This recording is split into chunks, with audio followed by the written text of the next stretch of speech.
네, 강평 해보겠습니다. 1문의 1부터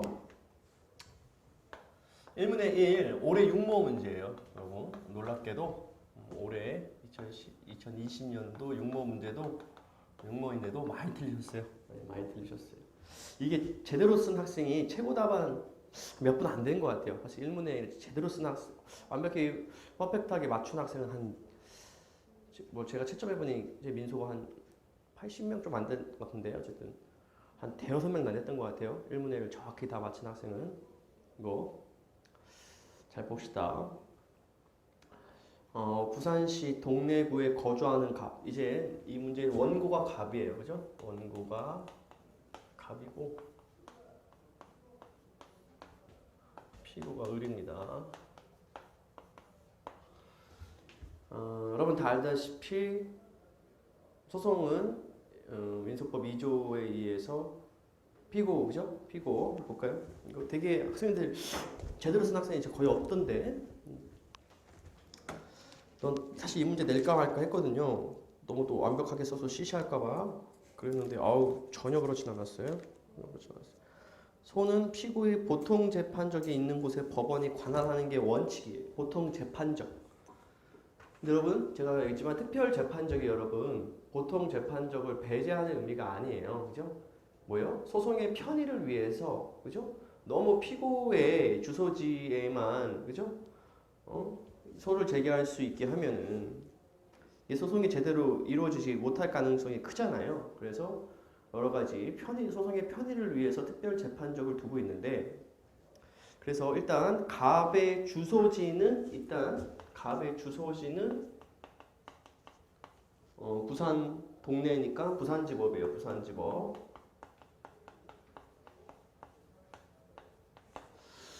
그리고 영업소 겸 공장에서 자동차 부품을 생산해내시는 기업을 경영하는 사람이시고 을 주식회사예요. 을은 그죠? 주식회사예요. 그죠? 을 회사입니다. 회사. 그죠? 갑은 사람이지만 그죠? 을은 회사예요. 회사. 다르죠. 법인이죠. 을 회사는 자동차 부품을 생산해내는 데 필요한 각종 기계 기구를 제조 판매하는 회사로서 주된 사무소는 경기도 수원. 주된 사무소. 소위 말하면 뭐겠어요? 회사 본사 이거죠? 회사 본사. 주된 사무소. 헤드쿼터. 그죠? 본사는 수원지법에 있고, 그죠? 관할이 수원지법에 있고. 갑은 부산광역시 강서구에서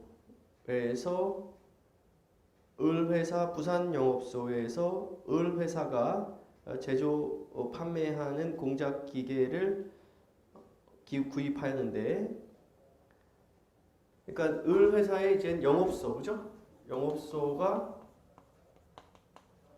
영업소의 관할은 어딘 거죠? 부산지법 서부지원이죠. 서부지원. 여러분 부산지법이랑 부산지법 서부지원은 완전 다른 법원이에요. 여러분 서울중앙지법이랑 서울남부지원이랑 같아요? 아니죠? 서울중앙지법이랑 서울동부지법이랑 같아요? 다르잖아요. 동부지법은 문정동에 있고 중앙지법은 서초동에 있잖아요. 그죠? 남부지법은 양천에 있고 서부지법은 마포에 있고 북부지법은 저기 성북 가쪽 그런 게 있고 의정부 더 올라가기 전에 있잖아요. 다르죠 여러분. 관할이. 부산도도 마찬가지예요. 그죠? 부산지법과 서부지법은 별개의 법원이에요. 별개의 법원. 그래서 을회사가 제조 판매하는 공작 기계를 구입하였는데 그 기계에 중대한 하자가 있어 그것으로 생산한 자동차 부품에 많은 하자가 발생해 막대한 손해가 입었다는 취지로 부산지법에 을회사에 대한 손해배상 청구해소를 제기했어요. 자기 주소니까 그죠? 손해배상. 여러분 이 손해배상은 누가 봐도 뭐죠? 채무불이행 내지 하자담보 책임이죠. 계약관계가 존재하잖아요. 이거 불법행위 손해배상 청구가 아니에요. 맞잖아요. 불법행위 손해배상 청구는 누가 나를 때렸을 경우 계약관계가 이건 제작물 공급 계약 내지 납품 계약이라는 얼마나 계약관계가 존재하기 때문에 채무불이행 아니겠어요? 채무불이행. 그죠? 계약관계. 여러분이 변호사라고도 이걸 불법행위로 구성할 거예요. 힘들죠. 고유가실 위법성 인과관계를 모두 원고 갑이 입증해야 되는데 굉장히 어렵습니다. 굳이 그럴 필요가 없죠. 이건 계약관계로 받은 납품 물건의 하자이기 때문에 하자담보 책임, 당해 채무불이행 책임 390조, 508조로 갈 가능성이 매우 높죠. 훨씬 쉽잖아요. 소송이 입증 책임이 그죠?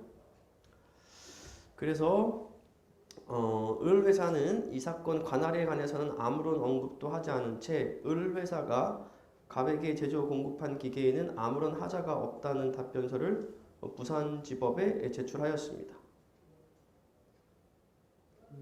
그래서 빠뜨렸네. 이걸 많이 빠뜨렸지만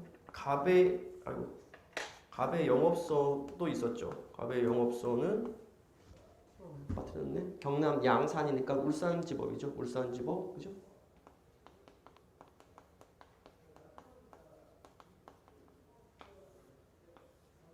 요거를 가장 많이 빠뜨렸어요. 그래서 차분히 문제 풀어보면 제 해설을 잠깐 보시면 모범답안 일단 아다시피 관할은 보통재판적 아니면 특별재판적이죠. 그래서 보통재판적은 피고의 보통재판적이 있는 곳, 법인의 보통재판적은 민소법 5조 1항에 따라 주된 사무소 또는 영업소니까 얘는 주된 사무소 그죠? 이 수원지법에는 관할이 있는 거죠. 오케이? 그 다음 특별재판적 보겠습니다. 재산권에 관한 소를 제기하는 경우 의무이행지, 지참채무가 원칙이죠. 근데 민법 467조 2항 단서를 보시면요. 한번 볼까요? 여러분 이거 거의 빠뜨렸던데 거의 빠뜨렸어요. 이거는 역시 민법이 가장 어렵다. 민법 467조 볼까요? 467조 2항 단서 보시면 지참채무 말하는 거잖아요. 지참채무. 그래서 특정물 인도 이외의 채무 변제는 채권자의 현 주소지인데 그러나 영업에 관한 채무의 변제는 밑줄 채권자의 현 영업소죠. 이거 지금 여러분 영업을 위해서 거래하는 거잖아요. 누가 봐도 그죠? 그러면 어디겠어요? 어디에 지참채무에 대한 특별재판적이 생기겠어요? 울산지법이죠. 울산지법. 그래서 관할은 여기에도 하나 더 생기는 거죠. 수원지법에 하나, 울산지법에 하나. 그렇죠? 그래서 특별재판적 저 모범답안 마저 보면 근데 사무소 또는 영업소가 있는 사람에 대해서 그 업무와 관련된 소를 제기하는 경우는 사무소 또는 영업소가 있는 곳의 법원 즉 어디요? 부산지법 서부지원도. 그러니까 여기는 조문을 정확히 적어보면 여기는 민소법 12조에 따라 관할이 생기는 것이고요. 여기는 민소 5조 1항 그죠? 민소법 2조하고 5조 1항에 따라 관할이 생기는 것이고요. 다음에 그다음 이 부분은 민소법 8조 그죠? 민소법 8조 그리고 민법 467조 2항 단서에 따라 관할이 생기는 것이고요. 이걸 정확하게 구분해서 쓰신 분이 많지 않았다는 얘기예요. 제 말은. 일단 빠뜨리신 분이 가장 많았고요. 그죠? 그래서 총 갑과 을 이 채무 불이행에 따른 손해배상 소송의 관할은 세 가지가 생기는 거죠. 이렇게 민소법 2조와 5조 1항에 따른 수원 하나, 민소법 8조와 민법 467조 2항 단서에 따른 울산 하나, 다음 민소법 12조에 따른 부산지법 서부지원 하나, 총 3개의 관할이 존재합니다. 그죠? 3개의 관할. 따라서 갑은 이 셋 중에 하나만 하면 그죠? 관할 위반은 있지 않은 거죠. 근데 갑이 다 비껴가고 부산지법에 소를 제기했죠. 이건 뭐죠? 관할 위반이란 말이에요. 관할 위반. 일단 관할 위반이 있는 소제기예요. 그렇죠? 근데 이 소제기에 관할 위반이 있더라도 1심 여러분 알다시피 피고가 응소관할 내지 그죠? 현실로 진술을 하면